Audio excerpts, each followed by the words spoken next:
Welcome to A Place for Film, the IU Cinema podcast. On this week's episode, we're talking about the summer movies.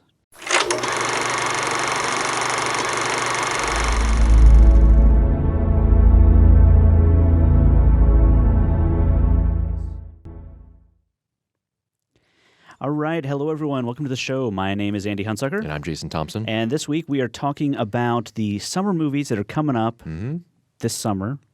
So now-ish. Yeah. Upcoming. And this is fun. We do this every year. And it's always nice to do it. This year we've got our old pal Will Scheibel with us, who is not just a, sort of film studies snob.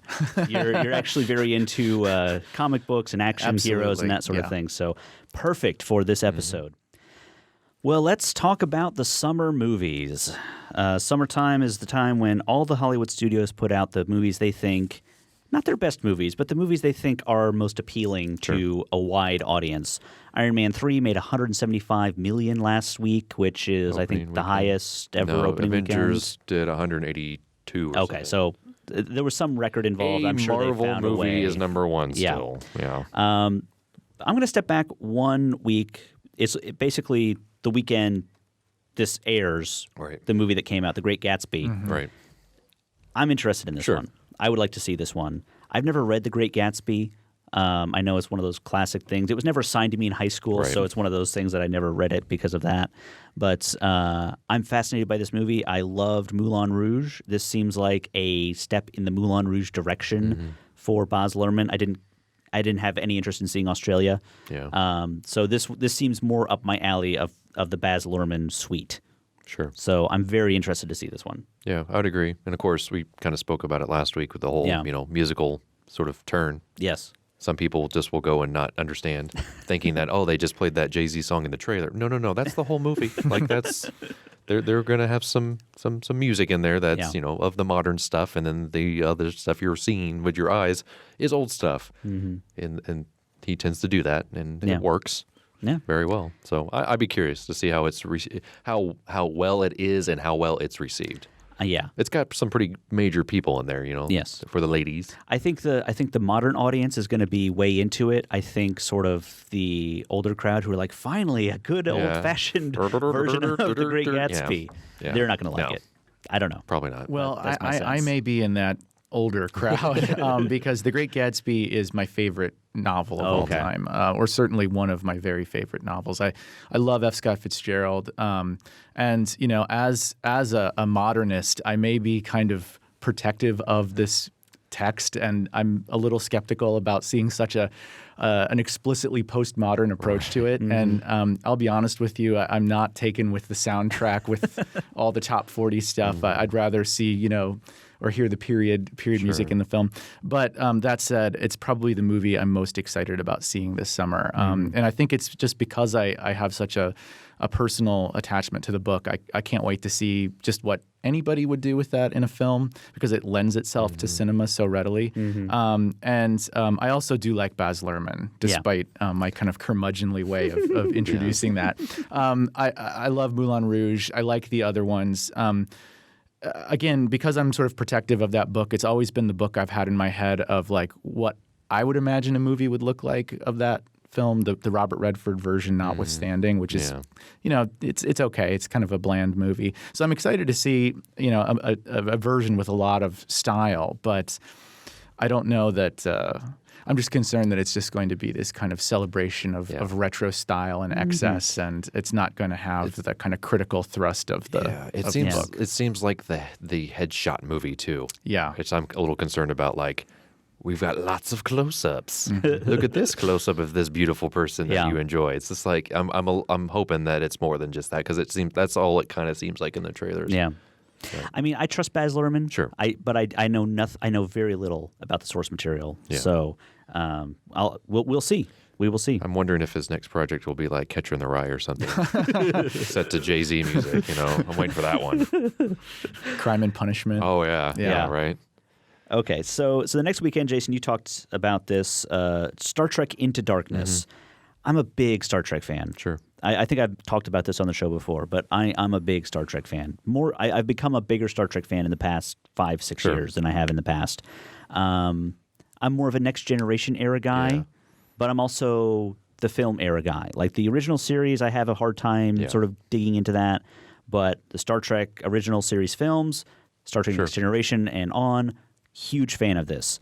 So I am looking forward to this. I know a lot of the old school Star Trek fans are kind of annoyed with the way J.J. Abrams is taking the franchise, but I'm cool with it. I think it's fun. I think it's interesting. I'm not going to nitpick. Sure. I'm excited. I am too. And mainly because I hadn't really seen any of the trailer stuff until I actually went to the movies more recently. Since we went to South by Southwest, I really have been disconnected from watching a lot of movies, especially mainstream movies. And so my sort of thrust back into it, this has played at least in front of two of the three movies that I've seen of the blockbuster nature. So I've seen the same trailer twice, and I'm just like, I want to see this movie. It's like I'm looking forward to seeing what happens here. I did watch the sort of TV version of the movie with my wife because my TiVo randomly was like, you might enjoy this, and I was like, I did enjoy this, but let's see what it does with commercials.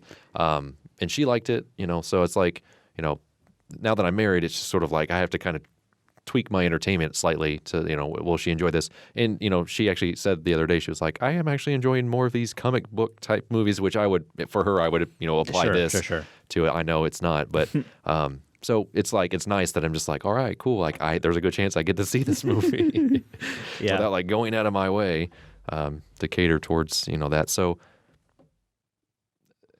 it's not will certain people be certain characters, blah, blah, blah. Let's just hope for a good movie. It is not the thoughtful, cerebral Gene Roddenberry Star Trek. Sure. But without J.J. Abrams, the franchise would likely just be dead. Mm-hmm.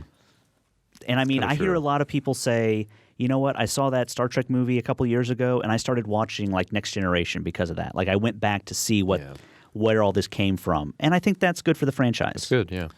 I'm not a Trekkie, I must admit, but certain installments in the film series are among my favorite sci-fi movies, just period. Mm-hmm. But I didn't grow up with either of the any of the Star Trek television shows. Sure. I've watched a number of the episodes just kind of in reruns, and I've liked them. And I enjoy Star Trek. So this is actually one that I am highly anticipating this summer. And I actually thought that the J.J. Abrams Star Trek movie was really, really enjoyable. And even though it plays it more like a kind of traditional sci-fi action-adventure movie instead of the cerebral, philosophical Star Trek from the 60s. No one's quoting Shakespeare in the James. No.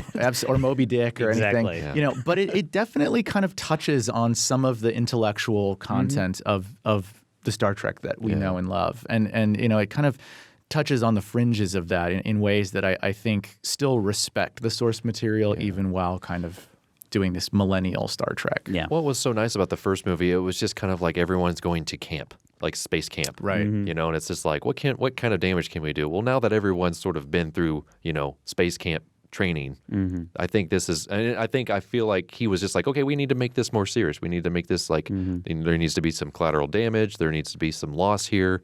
And it's, from what I've seen and what I know, it's going to be there. And the way it played with time, I thought was really interesting as a time travel movie, how it's both a kind of prequel and a sequel. Yeah. Like it wasn't just the kind of Mulligan approach where they're like, oh, there's been a bunch of bad Star Trek movies, let's just start over. There is continuity. And I think the performers are really good. Yeah. I think the guy that plays young Kirk really kind of has I think even if you hate everything else about the film, you've got to admit the cast is really good. Yeah. They did a really good job of sort of matching up current actors to the old cast. I was real worried about Chris Pine with the first one, and then I saw it, and then I watched it again. I'm like, no, he nails it. Yeah, he's good. He's good. So, okay, so we'll talk about that when we see it, because I will definitely be seeing that opening weekend. The next weekend, there's one movie this weekend that I really want to see, and two that I really do not want to see. The Hangover Part 3 is the one I really want to see.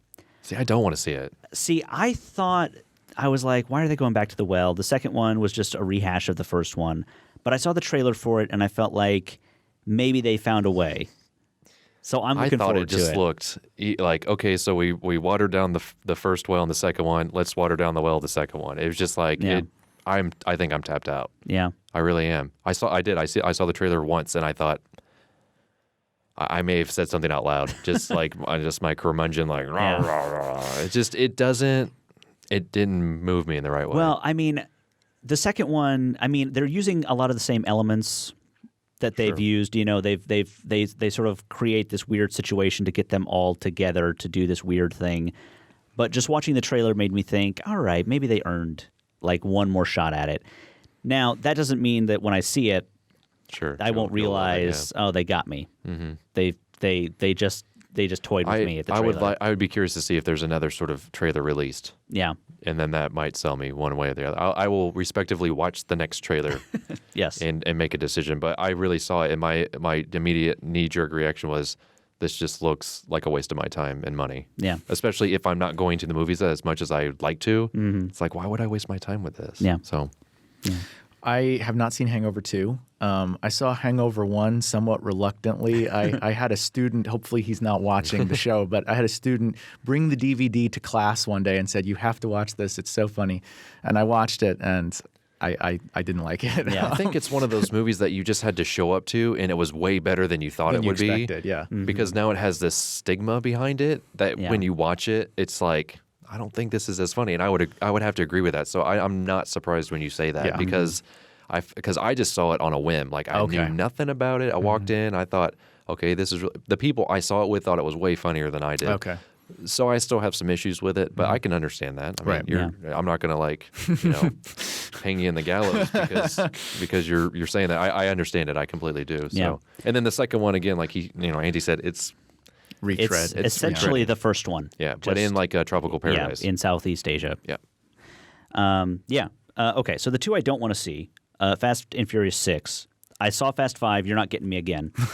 Like I'm not doing it again. What if there's not a small child running around the theater? That might make it a little better, but still, I don't think I'm doing that one again. Okay, see, I was really wanting to see it until they released a revised edition of the first trailer, and I thought, and this was recent, I thought, Yeah. I had the same thought process. I was like, you showed me too much. You showed me too much, Fest. They could have just kept showing the first trailer, and I would have been like, okay, I'll go see it. You know, but I'm kind of along the same boat. The other film is this animated film called Epic. Which has the single worst title of any film ever.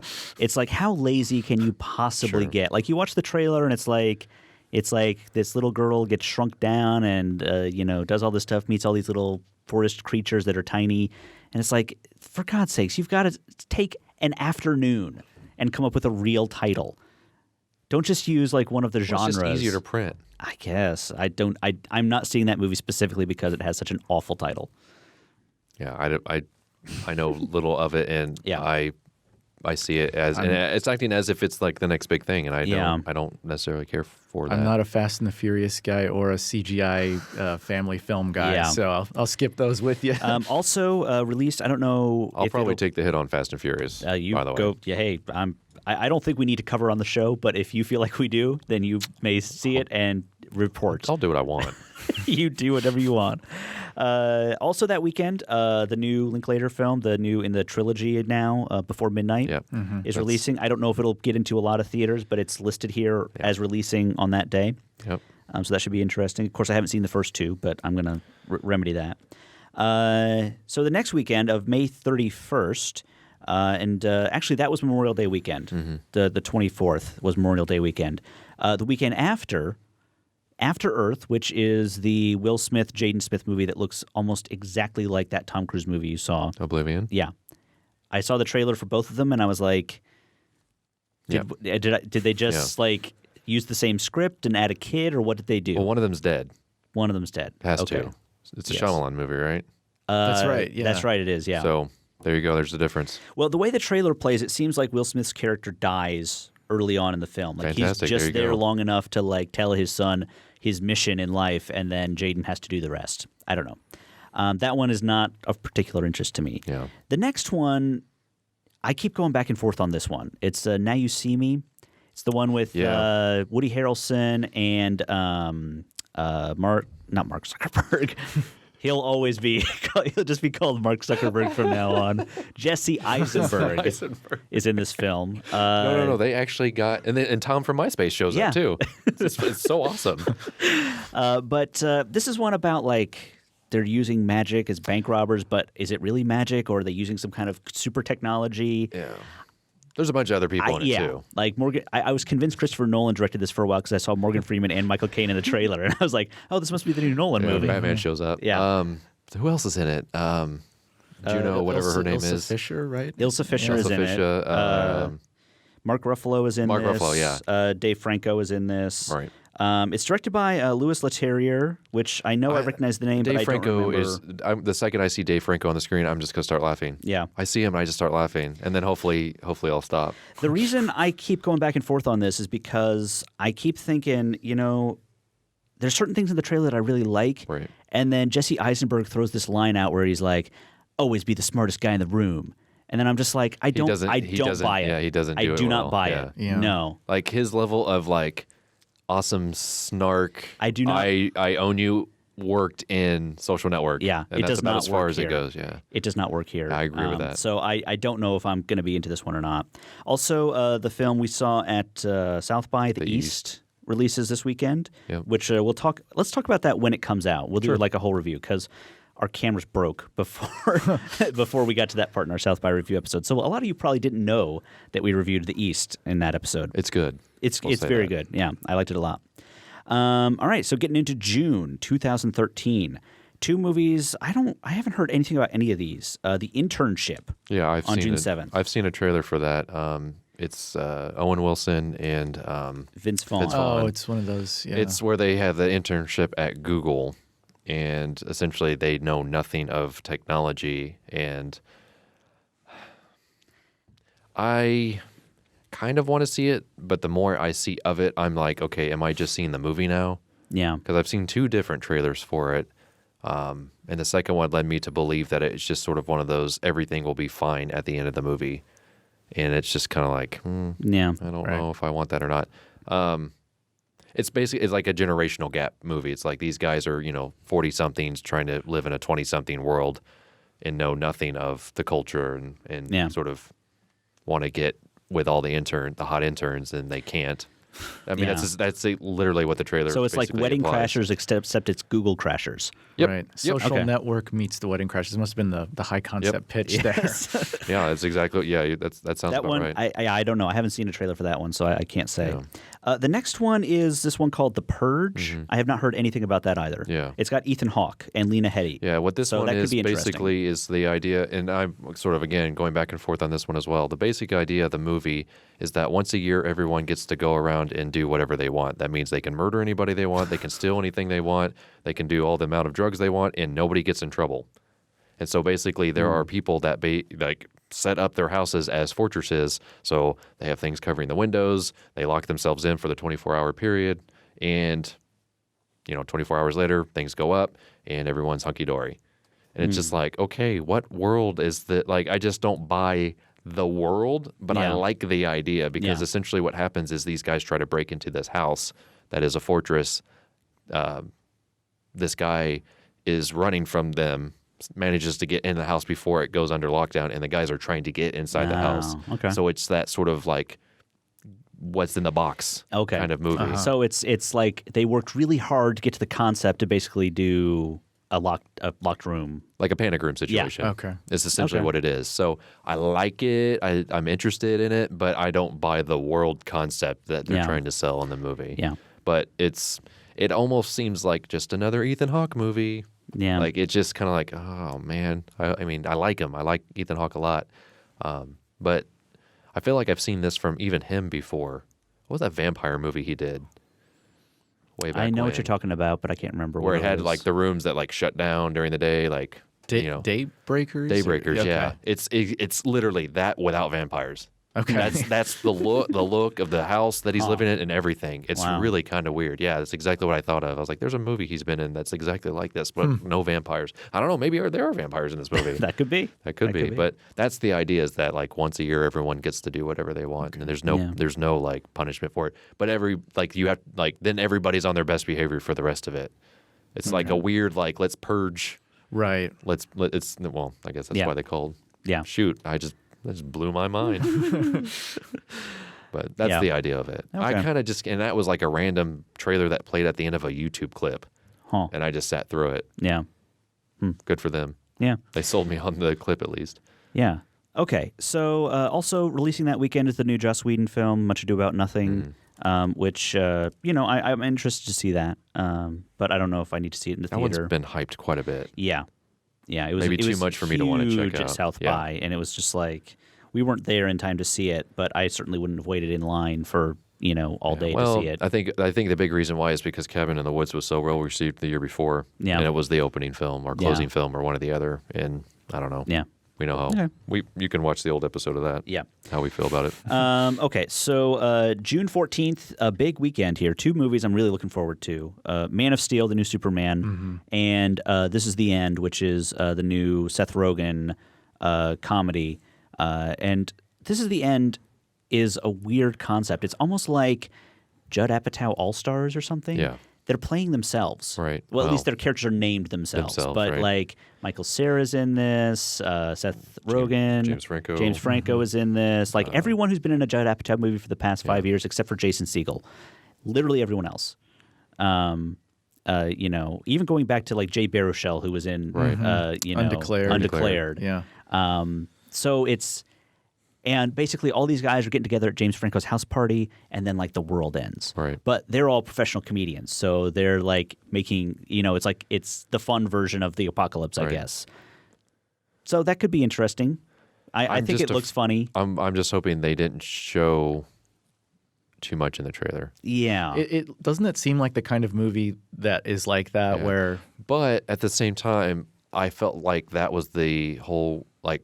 Hot Tub Time Machine was the same way. Oh, right. Yeah. But there was still a lot to chew on. So I would hope with the comedian minds involved that they didn't just riff something amazing in there that they're like, we can't show this in the trailer. Like, we're going to have to hold back on this. Because is there a Red Band trailer for There that? is. I haven't seen it. So there is. Okay. So that's what I'm looking forward to is honestly all the Red Band content. Yes. That they did obviously have a trailer for, but they're not going to show that in front of a movie in the cinema. So it feels like that's the idea lately, though, because there's also another movie, apocalypse movie with. You're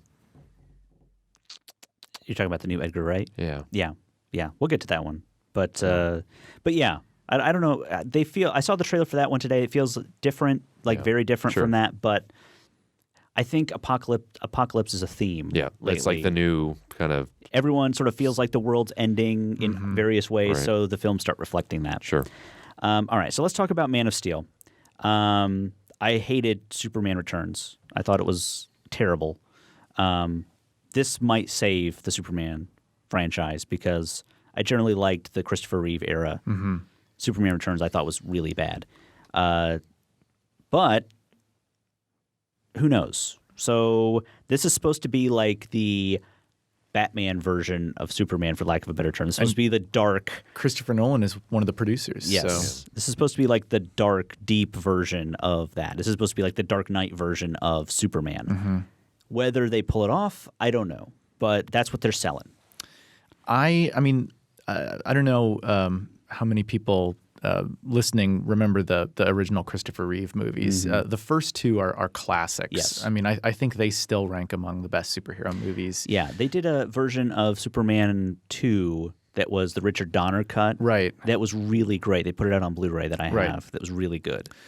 The second 2 Christopher Reeve movies, not good. Yeah. And so, Superman Returns was supposed to be the big reboot to kind of bring the franchise back. And I actually liked the movie when I saw it in theaters. It has not aged well for me, and I haven't really, even though my wife and I own the film, I haven't really been compelled to go back and watch it again. So that may say something about the movie and maybe my memory of it. But I think this film may be one of the best kind of franchise movies of the summer, if the trailer is any indication. Because you guys know I'm really into comic books and superheroes, and for years my friends and I have been talking about the superhero movie, the Superman movie that we would want to see. If we were going to make a Superman movie, what would it look like? And then a bunch of us happened to be watching some other movie, and the trailer for Man of Steel came on, and we looked at each other and we're like, this is the Superman movie. It's almost like if Terrence Malick made a Superman movie. And the trailer does kind of look like that. Yeah, actually. It has that kind of, poignant American pastoral imagery. And I'm not really into Zack Snyder, but it looks like he got it right. Yeah. I just hope it's as good as the trailer. Yeah. Well, and that's the thing. It's tough, a lot of these summer movies. I mean, last summer, Jason, what was our most anticipated film? Prometheus. Yeah. And That turned was out pretty we disappointing, didn't yeah. like it. So it's tough. And you that had a know? great trailer too. Yeah, that was the best trailer of the summer. I know. I'm there. Yeah, exactly. If the Man of Steel trailer had more of that, I would probably want to go see it. I don't know. I've never been a fan of Superman. Yeah. Comics or anything else. I actually can't watch the Christopher Reeve movies without just dying laughing the whole time. Mm-hmm. It's just I don't connect to it, and I don't necessarily want to throw it under the bus because I get the reason why people like it. It's just not my thing. So whether this will connect to me, I don't know. Yeah. I mean, I'm not a fan of Superman. Sure. But as far as comic book films go, Superman is like Well, you want to see it succeed because honestly, an icon. what I'm tired of is I'm tired of hearing how like they can't get it together. Yeah. Like they just can't make that franchise work. I'm just tired of reading those articles and those stories and then them trying and pouring all this money into it and then Batman does amazing and Yeah. it's just like just let it be successful. I'm ready for that to happen. We know it'll be better than the would-be Tim Burton version of Superman. That there Yeah, were that sounded Nick rumors Cage. of. Yeah. Yeah. I love Superman, although though, if I have to admit. Although if Yeah. I could sit down with a good six pack and that existed, that version of that with Nick Cage, Yeah. I would probably watch it more than the other movies. Definitely. Yeah. Just because of how awful it would have been. Yeah. All right. So the next weekend, we have a bit of counter programming. This is Friday, the 21st of June. We have World War Z, zombie movie, and Monsters University, new Pixar movie. I don't think I'll see Monsters University in the theater, but it looks like it's going to be fun. It looks like they're sort of cracking the sequel formula that they're kind of being led that path they're being led down. They keep doing Pixar's now a sequel factory, which is unfortunate, but at least they're doing sort of every other year. They're doing like an original film.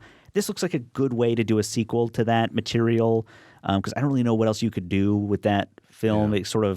It's a workplace comedy, The Monsters Inc. That's what it is, Right. and it's like, is it just another day at the office? Right. Like, what do you do? So, send them back to college. How do they get there? That sounds good. That sounds interesting. Yeah. World War Z. I like the book well enough. Well, you won't be seeing it. I'm not going to see this movie. You won't see the because- book here. 'Cause, Yeah. Well, And I'm not going to see this movie because I'm tired of zombies, and I'm not going to support zombie movies because I don't want to see any more zombie movies. We've got enough. the reason why I'm having such a hard time with this is I'm not buying Brad Pitt and keep that pulled up. The woman, I can't remember her name. Muriel Enos. Yeah, she's on The Killing on AMC. Oh, okay. Oh, okay. I don't buy Tom.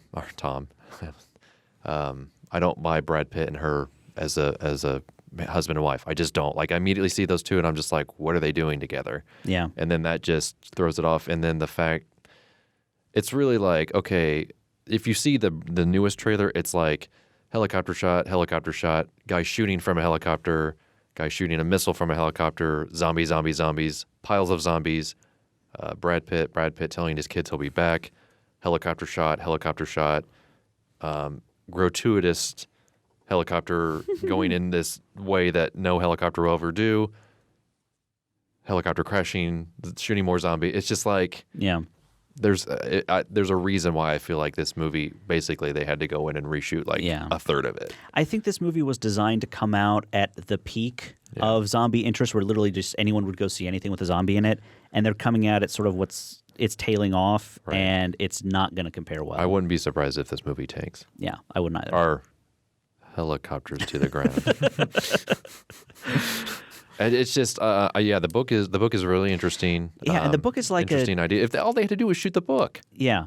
Shoot the book with all these different people. It's like, no, Yeah. they tried to focus it onto one character. Yeah, man, I don't think it's going to work. And you're going to hear about all this stuff from the book, I'm sure, like in the background, like all this crazy stuff from these different accounts. Because the book was like somebody went out and Like a diary. like somebody did a journalistic diary of like, here's what happened during these this different time. people, yeah. And it was like a documentary. Yeah. That could have A been global interesting. documentary, yeah. Of like, wow, what was it like when the zombies came, and how did we survive the zombie apocalypse? Sort of like that Romero mockumentary that he did. Didn't he Yeah. do a sort of faux documentary sequel to Night of the Living Dead? Right. Yeah, that would have been great, but this does not seem that good. Okay, so the next weekend, Friday the 28th, 2 movies that I'm actually looking forward to. One is The Heat, which is Melissa McCarthy and Sandra Bullock, which I think is a genius pairing. That does. And look they're basically pretty playing. entertaining. Did you see that movie back in the 80s with Rebecca De Mornay?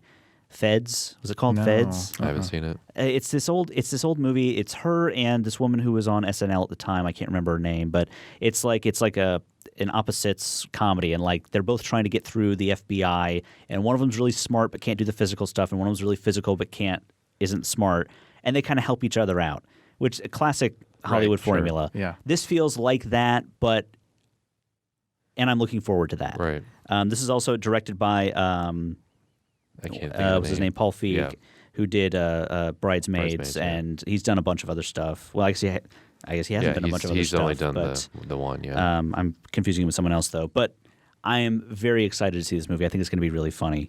Yeah, the trailer sold me on it. The idea I saw, I'm like, okay, well, this is just kind of meh. But then, the trailer really pulls you in and makes you laugh pretty good. Yeah. I've only seen the trailer once, so Yeah. I may just keep it that way, unless it just randomly comes up in Yeah. front of another movie. So, Yeah. by the way, let's not do 20 minutes of trailers in front of movies anymore, Hollywood. Give me 2 or 3 trailers and then show me the movie. It was a Yeah. half an hour before Iron Man started. Yeah.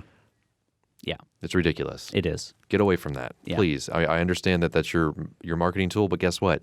Social media exists. People use it. And that is a really good way of getting your movie out there. Yeah. It drives me crazy that it's like, okay, I'm going to see a movie at 7:30 and it didn't start till 8. Yeah. Yeah. It's like throws off the whole evening's plans too. You're really a half hour does. behind yeah. everything. And it's yeah. like, but you still feel obligated to show it before the trailer start. Right. Yeah. You know? Yeah. So I don't know. It's just that drives me crazy. All right. And that's just, it seems like even more excessive because that's how I'm finding about all these movies. Yeah. But I don't want to. I don't want to Yeah. see all the summer movie trailers. Yeah. I will come back. I will come back if Yes. if you show me less trailers. Yes. Okay, so the next film, I had heard literally nothing about this film. I had never heard a thing about this film until I saw a trailer for it before Iron Man 3. Yep. It's one of like my top 2 movies that I want to see this summer. It's called White House Down. Let me run this down for you. Channing Tatum wants to be a Secret Service agent. Yep. He goes to a Secret Service interview. He gets kind of laughed out of the room. Right. As he's leaving the White House, terrorists attack and take over the White House. Channing Tatum is the only dude who can save them. Sure. It's Die Hard It's in Die the Hard White House. Yeah. This is why we have summer movies. This is why they exist, so Yeah. that we can have Channing Tatum and Jamie Foxx as But the president. Jamie Foxx is the president, right? And it becomes somewhat of a comedy. Yes. Talk about nostalgia for Reagan era I action know. films. There's only one thing that gives me pause about this film, directed by Roland Emmerich. Yep. This could get Yep. really bad. And they show that. They're like, this movie, in this movie, oh yeah, and this movie you hated too. Yeah. Yes, exactly. However, his last film, Anonymous, was kind of a step. Sure. He kind of pulled back a little bit. It wasn't amazing, but it was pretty good. Pretty good, yeah. It wasn't his normal thing. So I'm hopeful. I'm really hopeful because it's like, could even Roland Emmerich screw this up? I don't know. This is like the perfect concept. It's got everything. Well, the problem is though too is like with the apocalypse theme. There's already been a movie out. Olympus Has Fallen. Oh, I haven't seen that one. It's essentially. I Yeah. mean, there's a good. It's good that this movie is basically waiting until towards the end of the Yeah. summer to come out because Olympus Has Fallen didn't do that great. It seemed like the same idea, so I'm wondering if they just had dueling projects and then they were just like, let's Yeah. roll this one. That's a pretty big risk, but they've got the director behind it that can. Yeah. He's obviously. I mean, how many people went and saw 2012? Yeah. I just saw Unfortunately, the yeah. longest movie in history. That movie's so long. Yeah, it made 2012 made 65. No, lifetime gross was 166 million. Right. So I mean, he's a big blockbuster Yeah. director, He is. which was why Anonymous was so weird for him Right. to make. But Yeah, I don't even remember hearing about it. Yeah. yeah, you don't know about Anonymous? It's I don't think so. The Shakespeare movie? It's the movie about Shakespeare and about the sort of supposed controversy yeah. that Shakespeare didn't really write his plays, and it's like a he did a costume Okay. drama I essentially. think I remember hearing about a costume Yeah. drama with big special effects yeah. to an extent. Yeah. Right. It wasn't gratuitous, but Right, they were right. definitely Yeah. there. Yeah. But White House Down, I mean, Jamie Foxx as sort of the bookish president who turns into a gun-toting badass, I'm down. Channing Tatum's there, I'm down. Roland Emmerich is there, and I scratch my head a little, and I'm hoping that he doesn't ruin it. But the concept is so good. How could he ruin it? but I've been proven wrong before. Godzilla shows up, Yeah. Don't jinx it. John Cusack Yeah. with his child in a limousine. Yeah. Okay, old biplane. so 4th of July weekend. I don't know why, this does not feel like 4th of July weekend movies to me that are coming out. Most people don't. Honestly, I don't feel like a lot of people go to the movies on But the I feel 4th. like this is like Memorial Day weekend is like the big opening movie weekend. And that seemed weird too when we were going through it. July 4th seems like it should be like all the biggest movies come out, but maybe not. Maybe they've got a different strategy. It's Despicable Me 2, which I never saw the first one, so I don't know. That movie, I mean, I'm sure that was a huge blockbuster. That was a huge movie. But I never saw the first one, that so I don't know. movie has a pretty good following. The second one is The Lone Ranger, which is not a movie I'm looking forward to. I gotta, put my vote in for that one because that, like I mentioned earlier, I love sort of old-fashioned pulpy superheroes and kind of pulp characters. That's why I love Superman. I love Batman, Captain America, and this isn't a superhero movie, but it's sort of in the vein of the kind of superhero movies I like. I was really skeptical when I heard that Johnny Depp was playing Tonto because I imagined something like a cross between Hunter S. Thompson and Captain Jack Sparrow, where he was just sort of playing it for laughs and that the whole thing was just going to be shtick. Yeah. And it still very well may be that, but the more I see the trailer, the more I'm thinking it might be fun in the way that the first Pirates of the Caribbean was fun. Yeah. It's Gore Verbinski who made the three Pirates movies. That's the only thing that really makes me think I should go see this movie. Yeah. Otherwise, I don't think I would see it at all. There's too much special effects in the trailer for me, too much CGI with the train. I like these sorts of movies to be a little more reined in.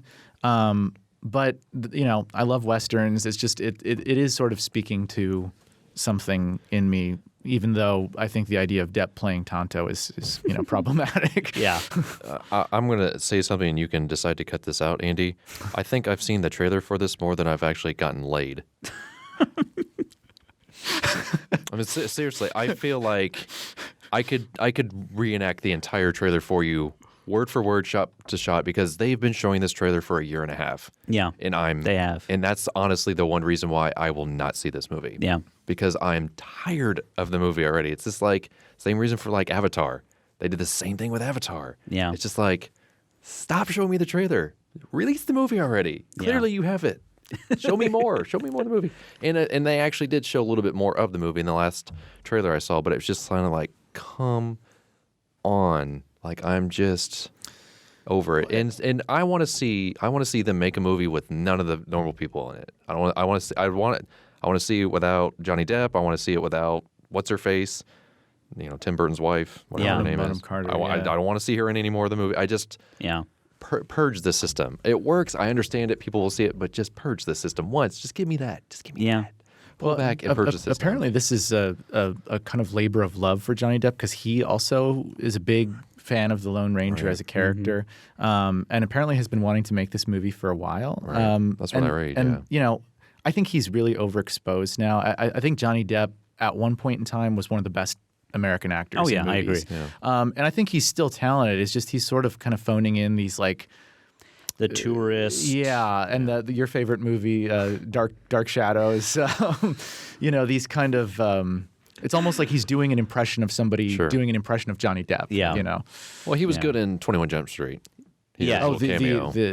He in the in the movie. He had his little And cameo there. I think I would say even the first 3 Pirates of the Caribbean movies, maybe just the first 2. I like the first 2. Were good. When you say the first 3, and I know there's another one. Yeah, exactly. That makes me hurt inside. Yeah. I don't know why.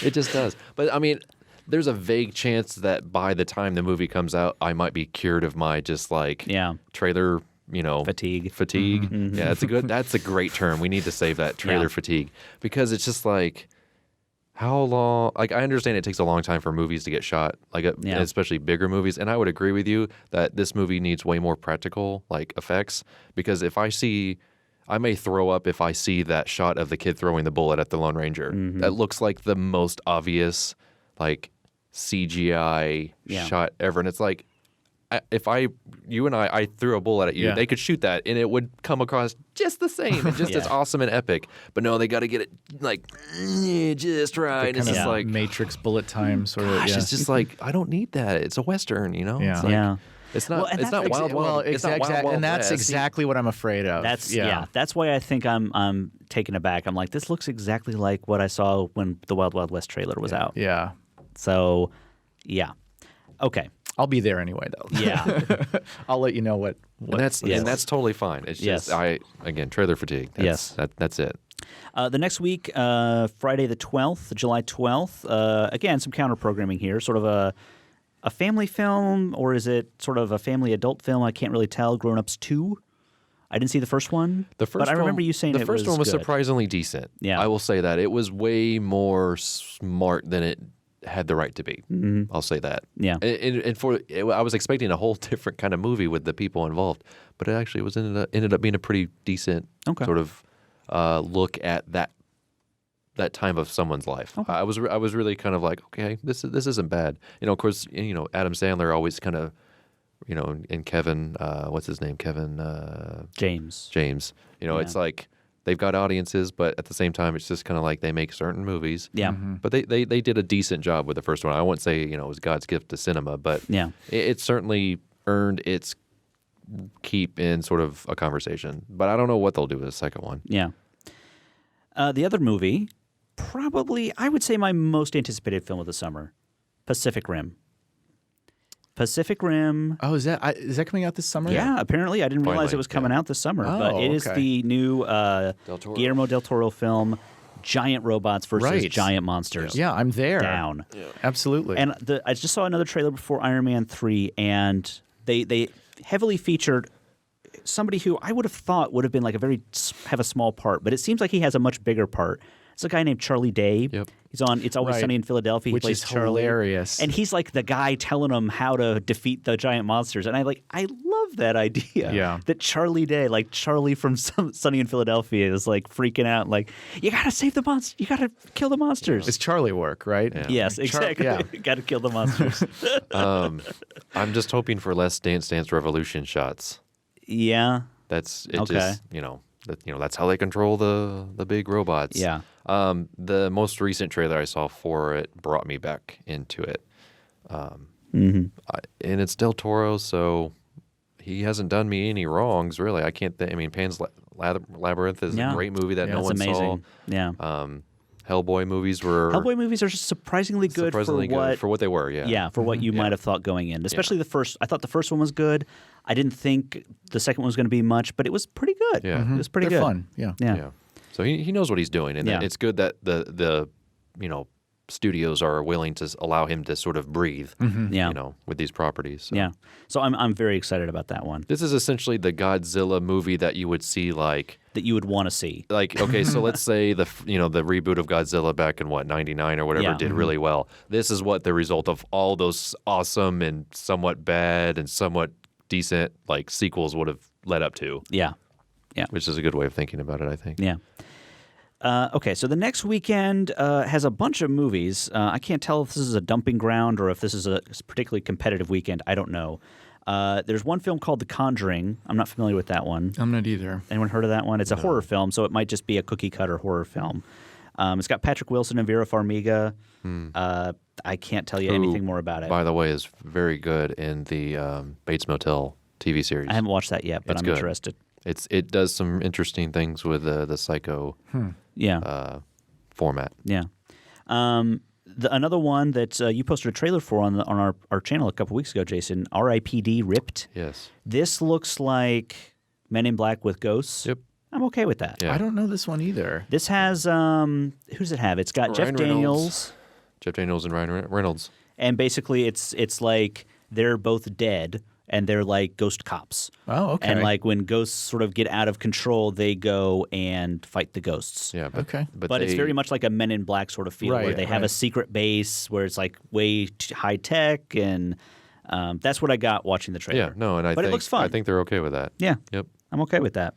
Then the other one here, Red 2, which is the sequel to Red. I saw Red. That movie played really well with the older crowd. Yeah. Like my in-laws love that movie. And I sit there and I'm like, and we've watched it a couple times and I'm just like, yeah, I did and not. they're cracking up and it's like, that's great, Yeah. like that. Those, I mean, obviously But it's at the same time, it's like those actors, those are their generation's actors. Right. But at the same time, their generation's actors have connected with the younger audience. Yeah. So I'm just like, maybe it's just me. Maybe there's just something about the movie that I don't get. But it might be decent. It might be. I mean, the first one I didn't love. I didn't hate. Right. I thought it was just kind of there. But the last one was released in like the middle of August, which is a big dumping ground. Right. Like, we don't know if this movie's any good. And it must have done well Yeah, it enough. did well. But although I will say, if you can get Bruce Willis, John Malkovich, Helen Mirren, Anthony Hopkins all in your film, you make that movie. Right. I don't care what the movie is. Sure. No, any studio would be crazy not to make that movie. So I don't know if they had like a contract for a second one, or if they just asked around, were like, "Hey, we'll pay you," and they were like, "Yeah, I'll do it." And it's like that's how they made it work. I would be I don't blown know. away if there was any sequel talks for that. It just didn't seem like even the movie doesn't seem like it warrants itself for that. There's another animated film here called Turbo. I have no idea anything about this film. Snoop Dogg is a voice. So, right. And so is Samuel L. Jackson. And it's a film it's an animated film, so it's got a lot of famous people with voice acting. The next weekend, Friday the 26th, The Wolverine. I'm curious about this one. This one had we've been hearing about this one for a while. Hated the first Wolverine film. Thought it was terrible. One of the worst films I've seen probably in 10 years, other than Dark Shadows. This one was supposed to have Darren Aronofsky as the director, which everyone thought, oh my God, that blew everyone's mind. Right. He pulled out, and then they got a guy named James Mangold, who I wasn't really aware, but then I'm looking at his resume here. He did Night and Day, which he did 3:10 to Yuma. Yeah, He really did good Walk movie. the Line. Right. He did Identity, which is one of my favorite movies from the past 10 years. He did Kate and Leopold, which I didn't see, but I heard people liked it. So he's worked with and Hugh Jackman. Hugh Jackman. He did Girl Interrupted. Yeah. He did Copland, which kind of toes the line between was it good or was it bad? I can't tell. For I Stallone, watched- it was great. Yeah. But this is a guy who's done a lot of really good variety, movies. Like his 3:10 to Yuma, Walk the Line, Identity. Those are all like good to great films. So I'm kind of on board. I'm cautiously optimistic about this movie. I say cautiously just because, I would hate to see them drag that character into the ground. Yeah. Especially, X-Men 3 was really bad. I don't know. I thought it was pretty decent. Oh, did you? Okay. I thought it threw back to the comic way better than the other first two movies. Oh, wow. Okay. So I like the first two. Wasn't crazy about the third one. I'm not saying the third one was a great movie, but Right. it certainly, I don't know. But Ratner was trying to do something there. Wolverine, the standalone movie, not great. I actually didn't think it was as bad as everyone else seemed to think. I actually found it to be kind of passably entertaining. I will go ahead and say the way I saw it was with the leaked cut, the pre-cut, like whatever that version of the movie was, that big controversy with that, not finished special effects, and everything was, undone, and there's paper airplanes flying where there should have been real airplanes in the CGI, and I don't want to ever not have that experience. So I have a good imagination. I don't think I would have enjoyed the movie, but I didn't see the actual movie. The actual Wolverine. I saw didn't think it whatever was they as were bad trying as its reputation precedes, but it's not. It's certainly not anything that I think Hugh Jackman wants to put at the top of his resume. So Yeah. but this one, it's based on Frank Miller's version of Wolverine, which is kind of interesting. The Hong Kong, I believe it's like sort of Hong Kong setting.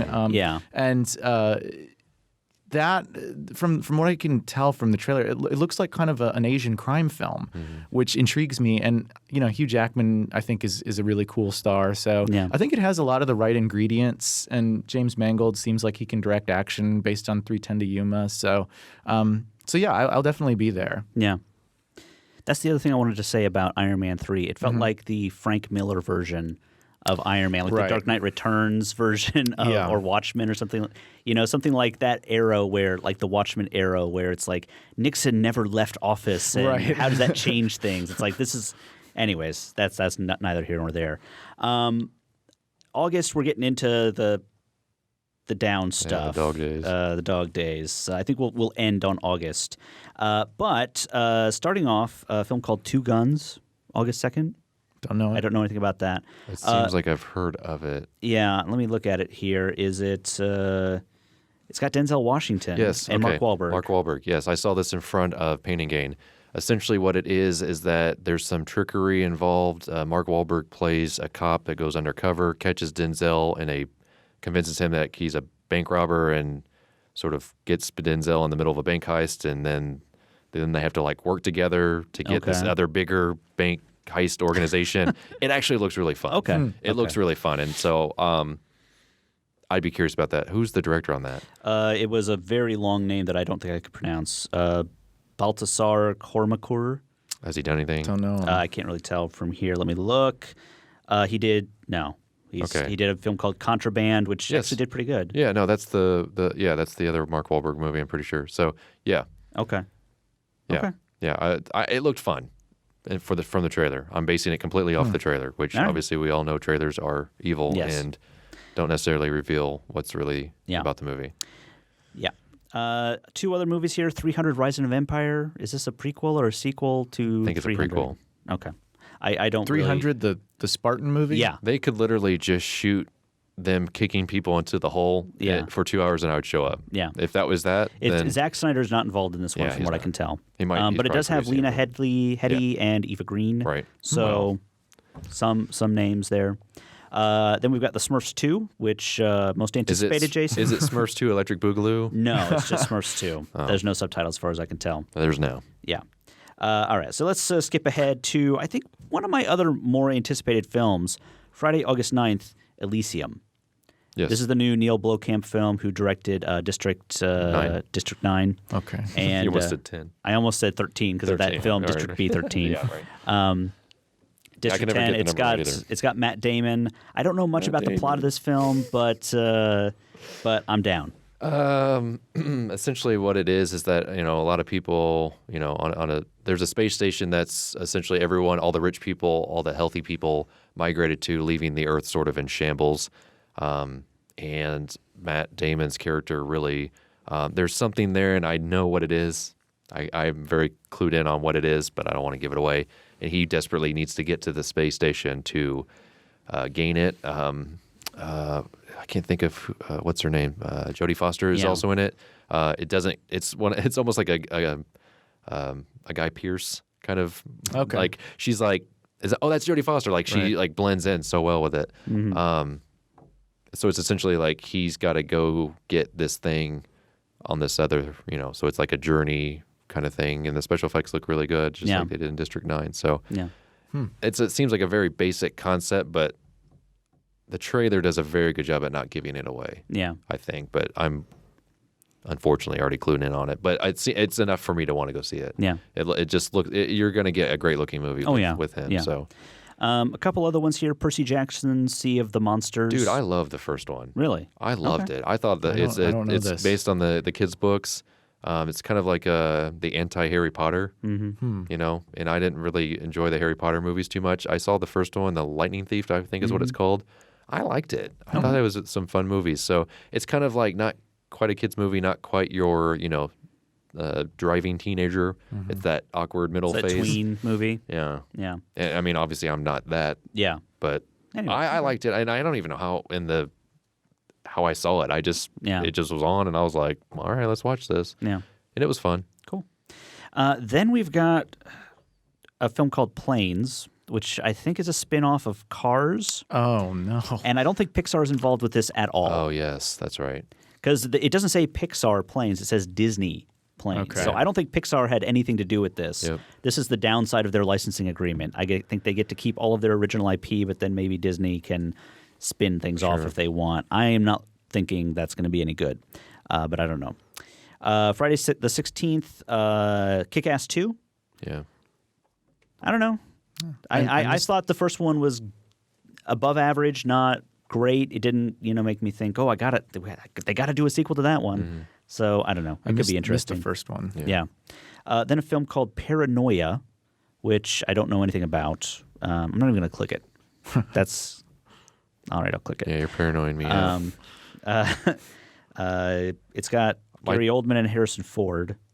But I don't know. Wow, that's the first one you've burned me on. I don't. Yeah, I don't know about that one. I don't know either, but I like both of those guys. Yeah, there's a film called The To-Do List, which has Aubrey Plaza. There's not really a description here, but I've seemed to remember hearing about this film, and it seemed pretty cool. I don't remember what the plot of it was, but I've just heard about it. Yeah. I'm aware of it. But existing.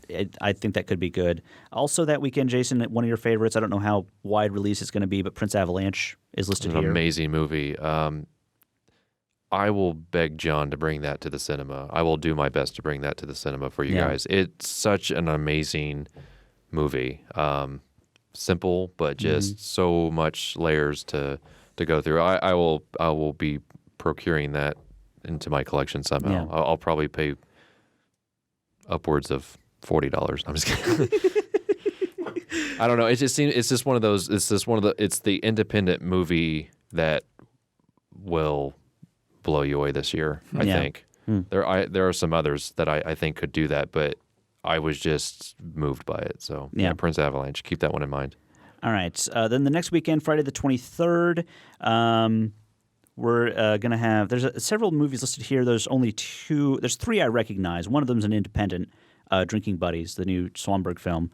Then there's this one called You're Next, which was at South by. Yeah, we didn't see it. We didn't see it. It was sort of like a buzzworthy film. It had a distributor, then it didn't have a distributor. It's some kind of horror film. I don't know a ton about it. Is there a description on it? No. I heard some guy talking about it online. Yeah.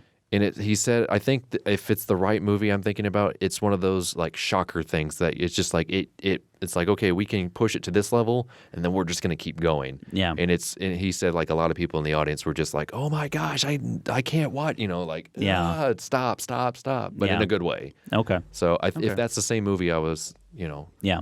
That's the good thing about South by is you get a lot of like, you hate when other people are talking about movies, but you're like, okay, I'm not going to see it. So then you just like clue in because in situations like this, I can at least speak to it. Sure. The other film is the aforementioned World's End, which is the next film from Edgar Wright, back teamed up with Simon Pegg and Nick Frost. They had sort of gone off to do their own things for a little while. They came back to do this one. I'm really excited about this one. I love Shaun of the Dead. I love Hot Fuzz. Yeah. I love Scott Pilgrim. You don't have to say anything. We know you don't like it. I can say I don't like it. I mean, did he do Scott Pilgrim? Yeah. Edgar Wright was Scott Pilgrim. Edgar Wright directed Scott Pilgrim. I didn't realize that. Yeah. I didn't see the movie. I thought those first two were hilarious. You don't need to. Yeah. Don't listen to him. You'd like it. The World's End is basically these guys get together. They tried to do this massive pub crawl when they were teenagers or young adults. They didn't make it. And if they were teenagers, they probably didn't make it. That would have been an amazing movie. It's a big regret. And so they decide as adults they're going to go off and do this big pub crawl, 12 bars in a night, ending at this one bar called The World's End. And then weird stuff starts happening. I saw the trailer for this today. I think they just released it today. And this was the first time I think they started cluing people into like there's a supernatural aspect to this. There's sort of like an invasion of the body snatchers thing going on. I'm not quite sure. I'm really excited about this one. I love when Simon Pegg and Edgar Wright get together. They have a huge following. And I didn't realize that. I taught a director's studies class this past semester, and when I polled everyone at the beginning of the class, like, who's your favorite director, those guys came up several times, which surprised me. Well, they've worked together, their TV series too. So. Yeah.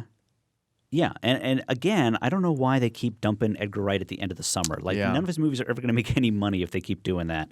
But that one's going to be coming out. And they consider, I've read they consider Hot Fuzz, Shaun of the Dead, and this as a trilogy of sorts. I will definitely see that. So stylistically and just sort of the way they're going. And speaking of films that show their trailer forever, like I follow Simon Pegg on Twitter. He was talking about doing this, like shooting this film like back in February, March, and it's coming out in August. Like right on. Like let's do more of that, so I don't have to hear about it for 6 years before it comes out. We can't go.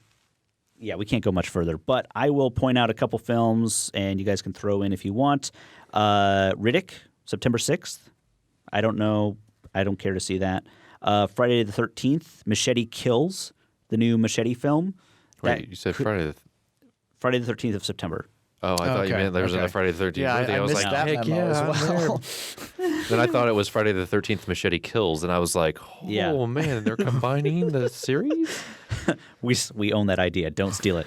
But yeah, I don't know. Directed by Robert Rodriguez. It's got the same cast. I might be on board for that one. We saw Machete. It was not what we expected, but Machete is we an liked immigration movie. Yes, it's a highly charged political film. I was kind of curious, but I didn't get a chance to see it. This one might actually be taking it in the direction where like we were originally expecting. I'd be fine with that because that's what I wanted to go to see. Okay, real quick, like top 2 or 3 most anticipated films. Gosh, I'd have to like re-listen to the episode to even get a general idea. Yeah. Well, for me, hopefully this, despite my review of Iron Man 3, this redeems my populist credibility that you set up for me. But I got to go with Great Gatsby and Man of Steel, tied for number 1. Mm-hmm. Star Trek Into Darkness. Is this what it's called, right? Into Darkness? Into Darkness. For number 2, and then kind of, again, cautiously, Wolverine and Lone Ranger tied for number 3. Yeah. I'm definitely going with, I'm probably putting World's End up top. I just love those guys. I love everything they're doing. Yeah, I'm excited now. I'm really excited about that coming film. out. Pacific Rim is right up there for me. And let me see here. I think I went the wrong way on my my thing here. But Elysium is right up there. I'm very excited about that one. Maybe White House Down. I'm still hopeful. That might be the one that we do like an hour-long episode on about how much we hated it. But I don't know. We really were hopeful. we were expecting a lockout to be awful, and we didn't mind it too much. None of you guys are bringing up movies. I'm not too incredibly I know those are my number ones. I'd have to look at the list. Yeah. But I do want to mention a few other independent movies that are coming out. This is from an article that Matt Goldberg from Collider.com. He mentioned the top 10, and you mentioned at least 4 of them, which is great because that means they're in the conversation. But a movie called Sightseers should already be out. It's a smaller movie. It's done by Ben Wheatley. You just need to look up his name. He's done some really interesting movies. Stories We Tell, which is it going to be at the Rider? We mentioned that. We mentioned not at the Rider. It might end up being at the Rider, which I wouldn't be surprised about.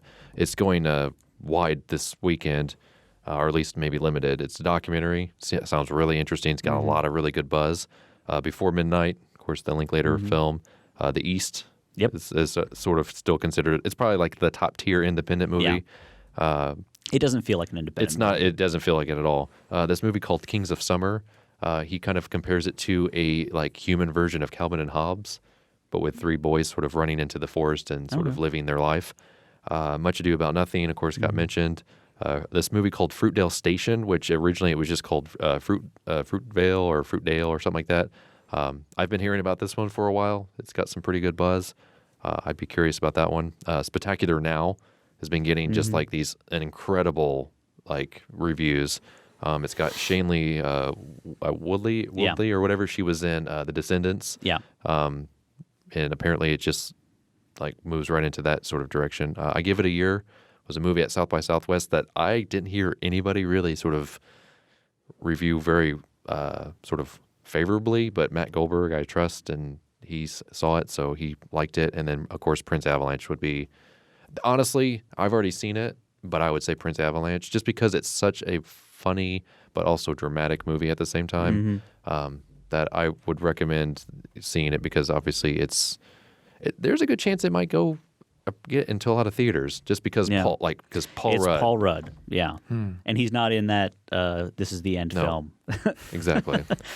so they can market it that way. Yeah, so I'll leave it at that. I won't make any sort of predictions because what I will say is I'm very happy. It seems like every week there's at least something that I'm curious about. Yeah. And in the last couple of years, it has seemed to be kind of a ho-hum kind of summer. And that doesn't seem to be the case. So lots of sequels, lots of original stuff at the same time, too. Yeah. So that's good. I appreciate that. Yeah. All right. Well, let's get out of here. Thank you, Will, for joining us. Thanks for having me, as always. Very fun to do this episode with you.